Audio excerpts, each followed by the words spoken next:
40 सालों से जीते हुए असदुद्दीन या अकबरुद्दीन दोनों के दोनों आज तक एक भी मसला को हल नहीं कर पाए।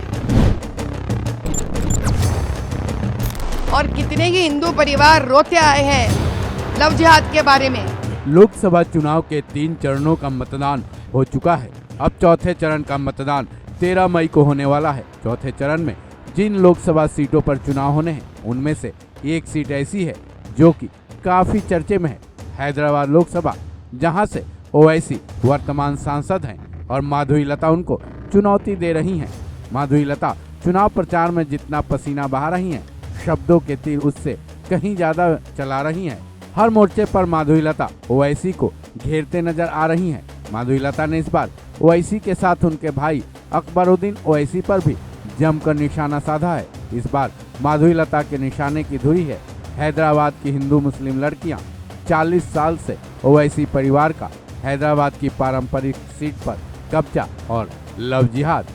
माधवी लता ने लव जिहाद को लेकर हिंदू मुस्लिम लड़कियों की परेशानियों को असदुद्दीन ओवैसी की तरफ से ध्यान नहीं देने का बड़ा आरोप लगाया है। इतना ही नहीं, माधवी लता ने तो इतना तक कह डाला है कि ओवैसी बंधुओं को हिंदू और मुस्लिम लड़कियों के आंसुओं की कोई कीमत ही नहीं है। चलिए सुनते हैं माधवी लता ने ओवैसी बंधुओं पर और क्या क्या आरोप लगाए हैं।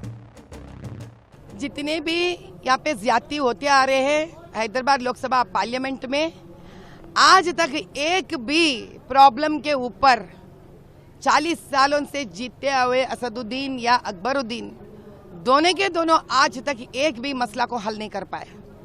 हम सबको मालूम है इधर कितने घरों में मुसलमान लड़कियों का शादी बार बार यहाँ पर गरीबी के वजह से हो रही है, या शादी होकर इन लड़कियों को दूसरे देश लेके चले जाते हैं। वहाँ जाने के बाद इनकी क्या हालत होती है ये हम सब जानते हैं।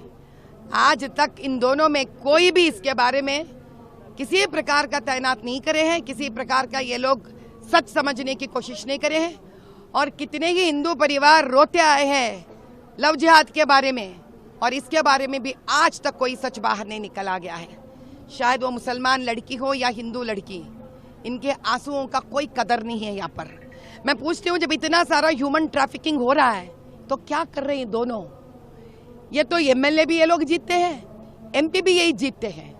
क्या इनको इसके बारे में किसी प्रकार का इन्वेस्टिगेशन करवाने का, बैठने का उसके ऊपर जिम्मेदारी नहीं है? अपना जेब भर रहे मैडम। जब ये नहीं है इनको तो मैं क्या समझूं? क्या ये इनके भागीदार है जो चुप बैठे हैं? एक कहावत है, मौनम अर्धांगीकारम। इसका मतलब है जब आप चुप बैठते हो तो आधा तुमने मान लिया है इसको।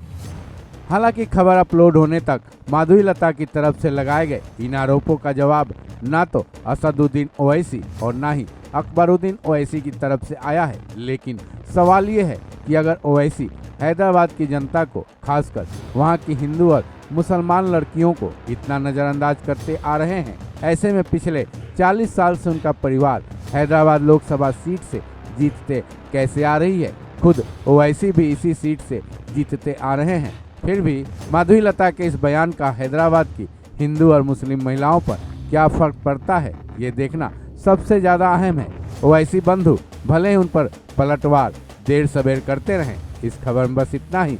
बाकी अपडेट्स के लिए जुड़े रहें वन इंडिया हिंदी के साथ।